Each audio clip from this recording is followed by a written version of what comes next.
तो बच्चों welcome to my YouTube channel जोजस स्टडी। तो आज हमारी एक्सरसाइज 3.4 शुरू हो गई है। ठीक है, तो आज जैसा कि आपको पता है कि हमारे चैप्टर का नाम है चतुर्भुजों को समझना। तो पहला क्वेश्चन जो है वो हमसे कह रहा है बताइए कथन सत्य है या असत्य। यहाँ पे कुछ कथन दिए गए हैं जिनमें हमें बताना है ये जो बात लिखी हुई है, ये जो कथन है वो सत्य है या असत्य है। ठीक है, तो भाई अपनी क्लास को शुरू करने से पहले हम आपको बता देते हैं कि ये वर्ग क्या होता है, आयत क्या होता है, ये सारी चीज़ें हम देख लेते हैं। तो हमारे पास सबसे पहले एक वर्ड आता है चतुर्भुज। क्या आता है? चतुर्भुज। चतुर्भुज आखिर क्या होता है? तो सिंपल सी बात है, चतुर्भुज मतलब चार भुजाओं वाला। कोई भी ऐसी आकृति जो बंद आकृति हो, मतलब कहीं से खुली ना हो और उसकी चार भुजाएं हो, तो उसके हम कहते हैं चतुर्भुज। चतुर्भुज जो हैं वो कितने टाइप के होते हैं? मेन इसके जो टाइप्स होते हैं वो 3 टाइप होते हैं। एक होता है हमारा समांतर चतुर्भुज, दूसरा होता है पतंग टाइप की आकृति। ठीक है, कैसी आकृति?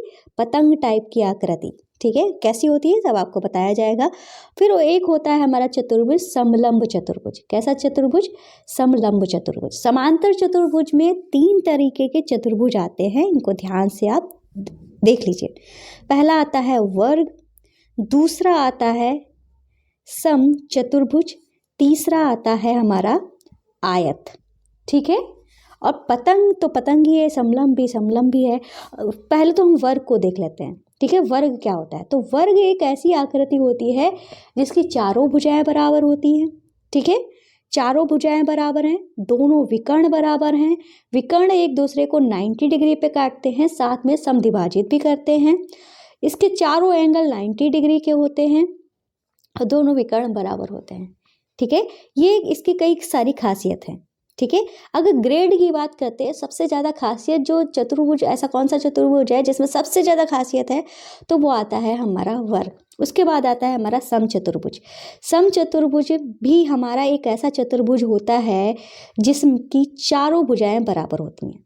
इसमें और इसमें सिर्फ डिफरेंस इतना ही होता है कि इसके चारों जो एंगल होते हैं वो 90 डिग्री के होते हैं, पर इसमें जो एंगल होते हैं वो 90 डिग्री के नहीं होते हैं। चारों भुजाएं बराबर होती हैं और दोनों विकर्ण भी बराबर नहीं होते हैं। ठीक है, पर विकर्ण एक दूसरे को समद्विभाजित करते हैं, इसमें भी समद्विभाजित करते हैं। ठीक है, और विकर्ण जो होते हैं एक दूसरे को 90 डिग्री पे काटते हैं, इसमें भी 90 डिग्री पे काटते हैं। फ़र्क सिर्फ इतना है, इसमें विकर्ण बराबर होते हैं, इसमें विकर्ण बराबर नहीं होते हैं। साथ अगर विकर्ण बराबर हो भी गए फिर भी इसके जो चारों एंगल होते हैं वो 90 डिग्री के नहीं होते हैं। ठीक है, तो मतलब अगर दूसरे नंबर की बात की जाए, ग्रेड दी जाए कि वर्ग से कम खासियत किस में है, तो वो हमारी सम चतुर्भुज में ही होती है। तीसरा आता है हमारा आयत।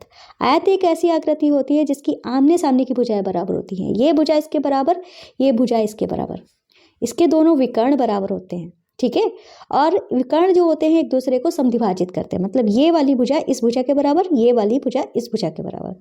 ठीक है, ये इसकी खासियत है, तो इसको ग्रेड मिलती है नंबर 3 की। ठीक है, फिर आता है हमारी आकृति पतंग। पतंग आकृति एक हमारी ऐसी आकृति होती है जिसमें आसन्न भुजाएं बराबर होती है। आसन्न भुजाओं का मतलब पास वाली भुजा, जैसे ये भुजा इसके बराबर, ये वाली भुजा इसके बराबर, और दोनों विकर्ण भी हमारे बराबर नहीं होते हैं, पर जो विकर्ण होते हैं एक दूसरे को 90 डिग्री पे काटते हैं। ठीक है, ये हमारी चौथे नंबर पर इसको ग्रेड मिल गया है पतंग को। ठीक है, इस टाइप की आकृति को। 5वें नंबर पर ग्रेड हमारा इसको ही मिलेगा समलंब को। किसको मिलेगा? समलंब को।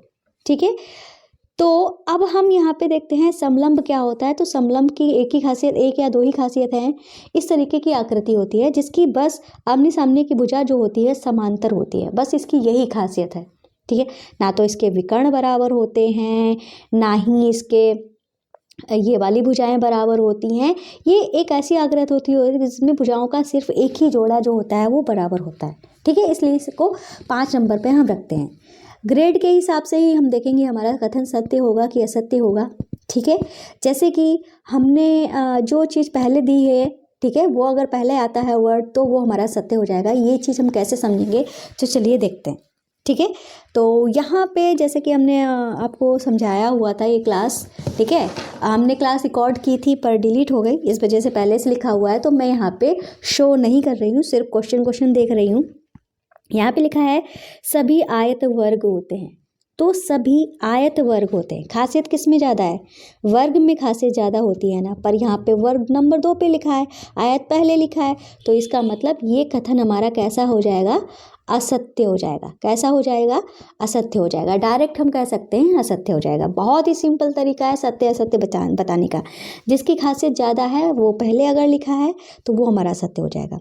सभी आयत वर्ग होते हैं। भाई आयत में तो कम खासियत है, वर्ग में ज़्यादा खासियत है, तो ज़्यादा खासियत इसमें कैसे हो सकती है जब कम खासियत वाला है ये? ठीक है, इसीलिए ये असत्य हो गया। अगला देखते हैं। ठीक है, अगला है हमारा ये बी वाला क्वेश्चन, जहाँ पे लिखा है सभी समचतुर्भुज समांतर चतुर्भुज होते हैं। समचतुर्भुज, ठीक है, और समांतर चतुर्भुज। ठीक है, समांतर चतुर्भुज ही हमारा समचतुर्भुज होता है, इसमें कोई कंफ्यूजन की बात नहीं है यहाँ पे। ठीक है, तो ये क्या कह रहे हैं? सभी समचतुर्भुज। समचतुर्भुज क्या होता है? ठीक है, समचतुर्भुज हमने आपको ये बताया था। ठीक है, कुछ इस तरीके से होता है हमारा ये, और समांतर चतुर्भुज हमारा कुछ इस तरीके का होता है। ठीक है, समांतर चतुर्भुज को हम आयत के बराबर ले सकते हैं। ठीक है, आयत और समांतर चतुर्भुज में ज़्यादा डिफरेंस नहीं होता है। ठीक है, ज़्यादा डिफरेंस नहीं होता है इसमें। बस आयत में क्या होता है? सारे एंगल 90 डिग्री के होते हैं और इसमें 90 डिग्री के नहीं होते हैं। ठीक है, और सेम हमारी आकृति होती है। और समचतुर्भुज में भाई आयत से ज़्यादा खासियत है ना, तो इसका मतलब समचतुर्भुज पहले लिखा हुआ है, समांतर चतुर्भुज बाद में लिखा हुआ है। इसका मतलब ये कथन जो है वो हमारा कैसा हो जाएगा? सत्य हो जाएगा। ठीक है, आगे चलते हैं। आगे हमारा है ये वाला क्वेश्चन, थर्ड वाला, जहाँ पे लिखा हुआ है सभी वर्ग समचतुर्भुज और आयत भी होते हैं। ठीक है, सभी वर्ग समचतुर्भुज और आयत भी होते हैं, तो भाई वर्ग में सबसे ज़्यादा खासियत है। ठीक है, और वर्ग हमारा पहले भी लिखा है, समचतुर्भुज और आयत बाद में लिखा है, और ये हमारे बाद के ही हैं, तो इसका मतलब ये कथन हमारा कैसे हो जाएगा? सत्य हो जाएगा। ठीक है, अब हम नेक्स्ट डी वाला देखते हैं। तो डी वाले में लिखा हुआ है सभी वर्ग समांतर चतुर्भुज नहीं होते हैं। यहाँ हालांकि ये पहले लिखा हुआ है, पर हमारे पास नहीं वर्ड भी दिया गया है। इसकी वजह से, वैसे अगर ये नहीं वर्ड नहीं होता तो ये हमारा सत्य होता, पर इन्होंने नहीं वर्ड दे दिया है, इसकी वजह से ये हमारा क्या हो जाएगा? असत्य हो जाएगा। क्या हो जाएगा? असत्य हो जाएगा। ठीक है, आया समझ में? इस तरीके से आप करोगे तो किसी भी कैसा भी क्वेश्चन आ जाए आपको कोई भी प्रॉब्लम नहीं होगी। अब लिखा है सभी पतंगे समचतुर्भुज होती हैं। ठीक है, तो पतंग वाला जो है वो हमारे चौथे नंबर पे है। आप देख सकते हो पतंग चौथे नंबर पे है, समचतुर्भुज दूसरे नंबर पे है। ठीक है, और इसमें पतंग जो है पहले आ गया है, समचतुर्भुज बाद में आया है, तो ये हमारा कैसा हो जाएगा? असत्य हो जाएगा। कैसा हो जाएगा? असत्य हो जाएगा। ठीक है, अब फिर यहाँ पे देखते हैं सभी समचतुर्भुज पतंग होती हैं। अब भाई समचतुर्भुज तो हमारा दूसरे नंबर का है, पतंग हमारा चौथे नंबर का है। ये पहले लिखा है, ये बाद में लिखा है, तो ये बात हमारी कैसी हो जाएगी? सत्य हो जाएगी। ठीक है, नेक्स्ट करते हैं। ये है हमारा सभी समांतर चतुर्भुज समलंब होते हैं। सभी समांतर चतुर्भुज समलंब होते हैं। तो भाई समांतर चतुर्भुज जो होते हैं वो हमारे आयत के समान हमने आपको बताया था। ठीक है, समांतर चतुर्भुज, और इन्होंने कहा समलंब होते हैं। समलंब तो हमारा लास्ट में है और ये पहले है, तो इसका मतलब ये जी वाला भी हमारा कैसा हो जाएगा? सत्य हो जाएगा, क्योंकि ये तो हमारा तीसरे नंबर पे है और समलंब हमारा लास्ट नंबर पे है, फिफ्थ नंबर पे है। ठीक है, तो ये कथन सत्य हो गया। फिर लिखा सभी वर्ग समलंब होते हैं, तो ये तो 5 नंबर का, ये पहले नंबर का है, ये पहले ही लिखा है, तो इसका मतलब ये हमारा सत्य हो जाएगा। ठीक है, इस तरीके से आपने ग्रेड के हिसाब से इस चीज़ को सॉल्व करना बहुत ही आसानी से सीख लिया है। इसमें आपको कोई भी कन्फ्यूजन नहीं रहा होगा। अक्सर बच्चे इन सब में कन्फ्यूज हो जाते हैं, तो ये तरीका आपको बहुत अच्छा लगा होगा। तो पहला क्वेश्चन जो है वो हमारा कंप्लीट हुआ है। अब करते हैं अपना क्वेश्चन नंबर 2। तो अगला हमारा क्वेश्चन है उन सभी चतुर्भुजों की पहचान कीजिए जिनमें चारों भुजाएं बराबर होती हैं। ठीक है, तो भाई चारों भुजाएं किस में बराबर होती है? हमने आपको अभी अभी बताया था कि एक तो हमारा वर्ग होता है जिसकी चारों भुजाएं बराबर होती हैं, दूसरा होता है समचतुर्भुज जिसकी चारों भुजाएं बराबर होती हैं। तो बस यही हमारा आंसर हो जाएगा, वर्ग और सम चतुर्भुज। बहुत ही सिंपल सा आंसर है और इसके बारे में हमने आपको अच्छे से समझा दिया है। अगला हमारा जो है बी वाला पार्ट ये कह रहे हैं जिसमें 4 समकोण हैं।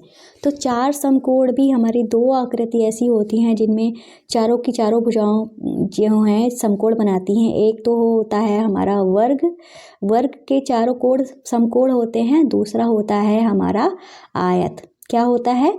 आयत। ठीक है, जिसकी आमने सामने की भुजाएं बराबर होती हैं, इसके भी चारों कोण हमारे समकोण होते हैं। ठीक है, तो हम यहाँ पे लिख देंगे वर्ग और आयत।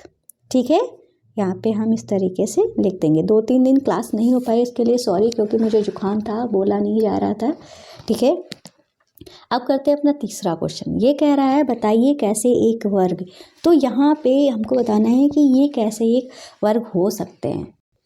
तो क्या कह रहा है? एक चतुर्भुज। हमको बताना है कि वर्ग जो है एक चतुर्भुज क्यों है। तो सिंपल सा आंसर है, वर्ग चतुर्भुज क्यों है भाई?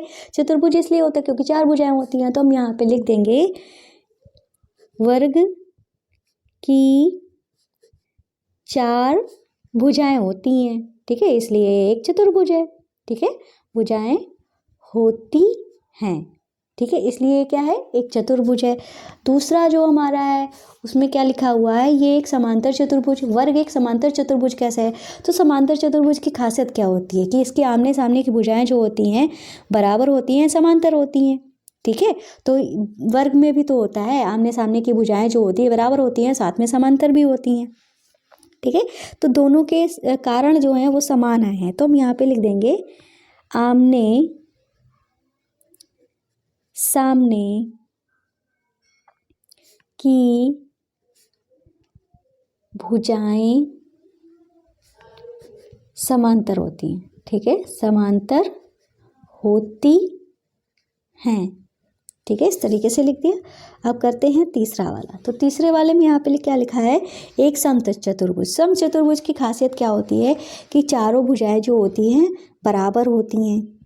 ठीक है, चारों भुजाएं बराबर होती हैं और सम्मुख भुजा जो होती है, मतलब चारों भुजाएं बराबर होने के साथ साथ समांतर भी होती हैं। ये भी खासियत होती है। तो वर्ग में भी होता है कि चारों भुजाएं बराबर हैं और आमने सामने की भुजा जो है वो समांतर है। ठीक है, ये भी इसमें होता है। तो हम यही रीजन लिख देंगे। सम, यहाँ पे ये मत लिखो। ठीक है, ये वर्ग को लेकर लिखेंगे। ठीक है, वर्ग की चारों भुजाएं समान व आमने सामने की भुजाएं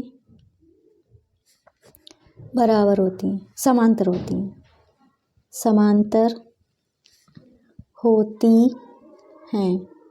ठीक है, इस तरीके से लिख देंगे। अब करेंगे अपना चौथा वाला पार्ट।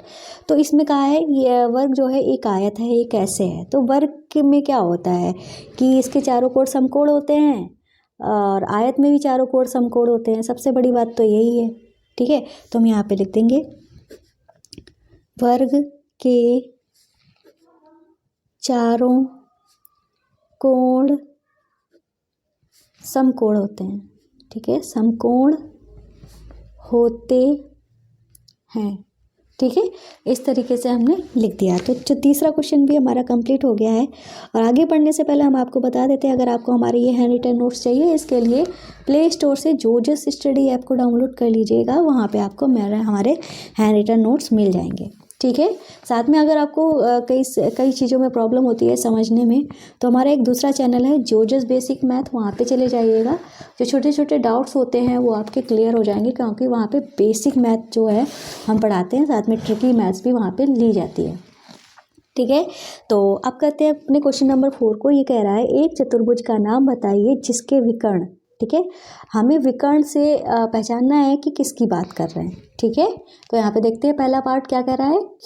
तो ये जो क्वेश्चन दिया गया है इसको भी हमने सबसे पहले आपको डायग्राम से समझा ही दिया था, लेकिन फिर भी हम आपको बता देते हैं।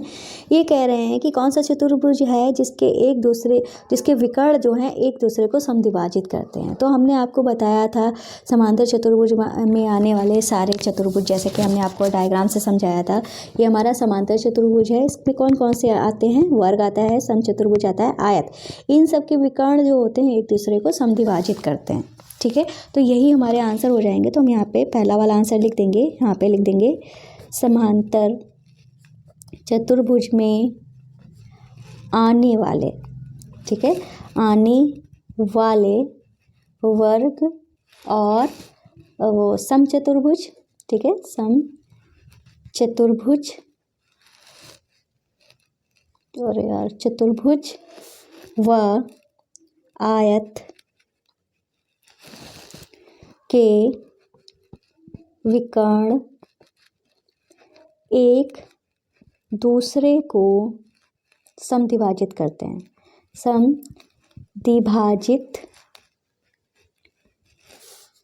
करते हैं, ठीक है। इस तरीके से हम आंसर को लिख देंगे। अब करते हैं दूसरा वाला पार्ट। तो दूसरे वाले में हमसे क्या कह रहा है, एक दूसरे को लंब पर समद्विभाजित करते हैं।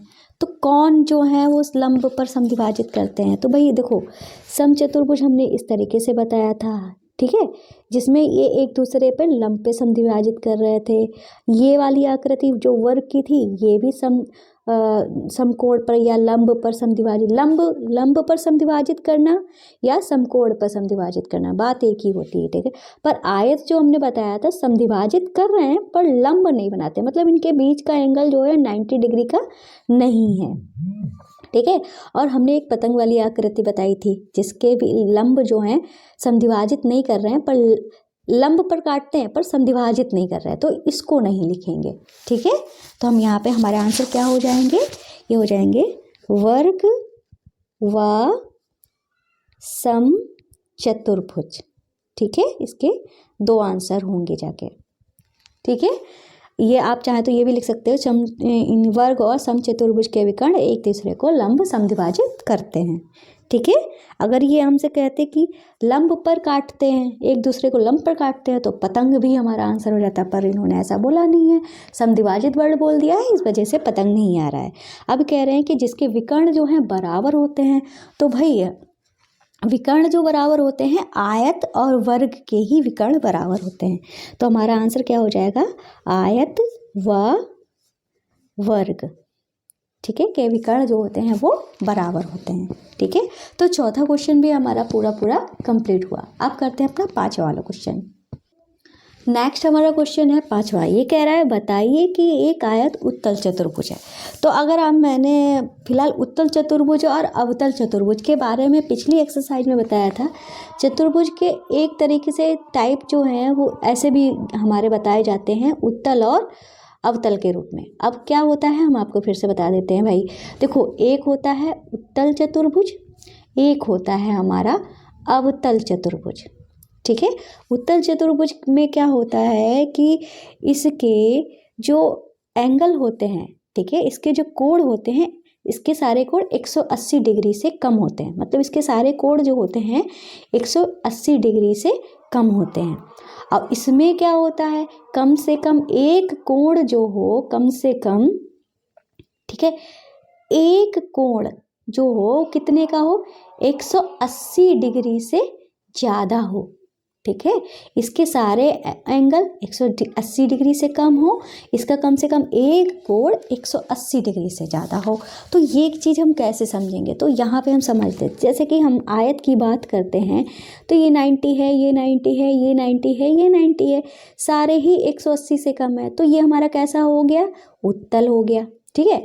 और दूसरा रीजन हमारा ये, अगर दूसरा रीजन भी पूछा जाता है, फिलहाल हम लिखवा देंगे। दूसरा रीजन ये होता है, इसके दोनों विकर्ण जो हो, उत्तल चतुर्भुज में क्या होता है, इसके जितने भी विकर्ण बन रहे हैं, 2 ही विकर्ण बनेंगे हमारे, ठीक है, कोई भी चतुर्भुज हो, उसके जो विकर्ण होते हैं वो अंदर होने चाहिए, मतलब आकृति के अंदर होने चाहिए। जैसे हम वर्ग ले लेते हैं, वर्ग भी हमारा उत्तल चतुर्भुज है कि उसके इसके सारे एंगल जो होते हैं कितने 180 डिग्री से कम है, इसके दोनों विकर्ण जो हैं अंदर होते हैं। अवतल चतुर्भुज की बात करते हैं तो ये जो हमारी एक आकृति है, ये हमने पिछली एक्सरसाइज में पढ़ी थी, जिसका ये वाला एंगल जो होता है 180 डिग्री से ज़्यादा होता है, ठीक है, 180 डिग्री से ज़्यादा है, इसलिए ये अवतल है। बाकी सारे हमारे कम हो या ज़्यादा हो उससे फ़र्क नहीं पड़ता है, पर कम से कम एक एंगल 180 डिग्री से ज़्यादा हो। विकर्ण की बात करते हैं तो इसका एक विकर्ण तो हमारा ये रहा, ठीक है, पर दूसरा जो विकर्ण बनता है वो हमारा कुछ इस तरीके से बनता है, ठीक है।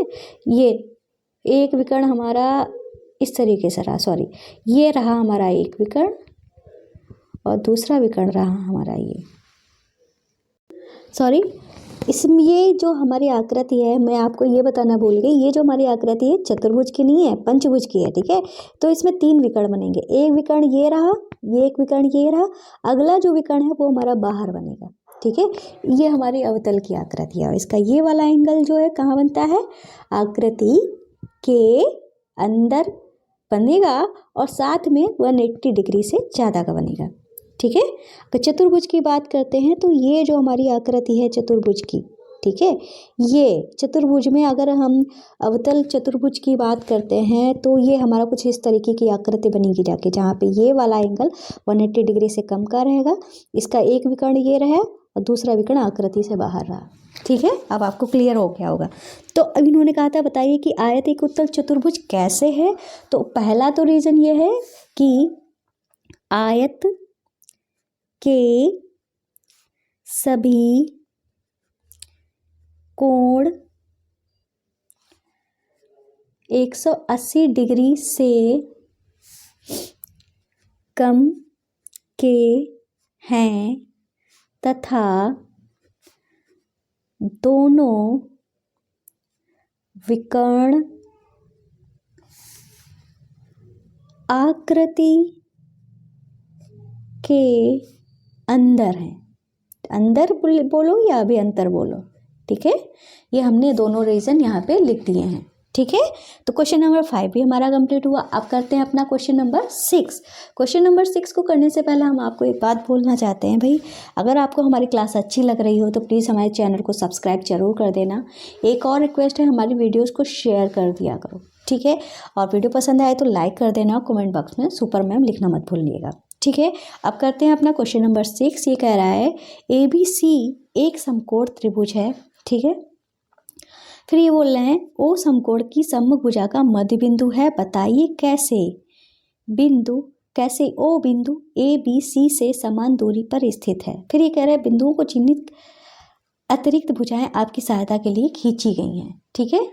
तो क्वेश्चन में हमको यही बोला गया था, हमने डायग्राम बना लिया है। जैसे इन्होंने बोला था कि ABC एक समकोण त्रिभुज है, ठीक है। यहाँ पे मतलब हमारा 90 डिग्री है और ये उन्होंने कहा था कि O जो है बिंदु ABC से समान दूरी पर है। मतलब O जो है, यहाँ पे हमने एक बिंदु लिया है जो A से ये वाली दूरी जो है समान है, ठीक है। यही बोला गया था, हमने बना लिया। तो हमको करना क्या था, देखो भाई इन्होंने जो बताया था वो तो हमने डायग्राम में बना लिया। अब हमने क्या किया है कि भाई हमने ये जो OB है इसी के बराबर हमने क्या किया, OD को खींचा, ठीक है। और OD को हमने इस तरीके से खींचा कि यहाँ पे 90 डिग्री का एंगल बन जाए, ठीक है। अब हमने क्या किया, D से इसको मिलाया तो हमारा यहाँ पे 90 डिग्री का एंगल भी बन रहा था। और ये जो हमारी पूरी आकृति बनती है ABCD की, वो हमारी एक आयत की आकृति बनते हैं। लेकिन इस चीज़ को हमें लिखना भी पड़ेगा, तो हम यहाँ पे कैसे लिखेंगे, सर्वप्रथम BO को D तक इस प्रकार बढ़ाएंगे कि BO जो है किसके बराबर हो जाए, OD के बराबर। मतलब BO जो है वो OD के बराबर हो जाए। फिर अब हम क्या करेंगे, अब हम यहाँ पे लिखेंगे अब D से AD तथा DC इस प्रकार मिलाएंगे कि ये जो हमारा कोण D वाला है 90 डिग्री का हो जाए। ADC इजकल टू 90 डिग्री, ठीक है। अब हमने ये भी एंगल 90, ये भी एंगल 90, ठीक है। अब ये हमारा 90 था तो ये हमारा 40 समकोण त्रिभुज है। और ये भुजा जो है इन्होंने कहा था ये पॉइंट जो है इससे सब बराबर है। मतलब ये पॉइंट जो है इससे इधर बराबर है, इससे इधर बराबर है। मतलब ये दोनों भुजाएं जो है बराबर कर रही हैं। तो इसका मतलब ये तीनों भुजाएं जब हमारी बराबर होती हैं मध्य बिंदु से, तो इसका मतलब ये वाला एंगल बराबर होगा। तो ये वाला एंगल तभी बराबर होगा जब हमारा 45 का होगा, ये 45 का, ये 45 का। तो इधर वाले एंगल, अब ये 90 है तो सेम कंडीशन हमारी इधर भी आ गई, सेम कंडीशन इधर भी आ गए, तो ये भी हमारा 45 का हो गया, मतलब टोटल हमारा 90 का हो गया, ये भी हमारा 90 का हो गया। तो हम कह सकते हैं कि चतुर्भुज ABCD एक आयत है। ठीक है, आयत है। ठीक है, आयत हमने बोल दिया। अब हम कह सकते हैं कि BO बराबर OD है और AO बराबर क्या है, OC है। ये तो हमको दिया ही गया था, AO बराबर OC। अब हमने BO बराबर OD हमने खींचा है, तो हम कह सकते हैं कि हमारा AC जो है वो BD के बराबर है। ठीक है, ये कह सकते हैं ना, जब ये भुजा इसके बराबर है, ये भुजा इसके बराबर है, तो हम कह सकते हैं ना कि हमारा AC जो है किसके बराबर है, BD के बराबर है। ठीक है, अब हम यहाँ पे लिख देंगे, अतः बिंदु A, B तथा C समान दूरी पर हैं। ठीक है, दूरी पर हैं। इस तरीके से ये वाला क्वेश्चन हमारा कंप्लीट हुआ। हालांकि ये क्वेश्चन इंपॉर्टेंट नहीं है, फिर भी कराना था, आपके कोर्स में था तो कराना था। और हमारी क्लास ख़त्म होती है यहीं पर, और एक्सरसाइज भी ख़त्म होती है। क्लास पसंद आए तो चैनल को सब्सक्राइब करना, वीडियो को लाइक करना मत भूलिएगा।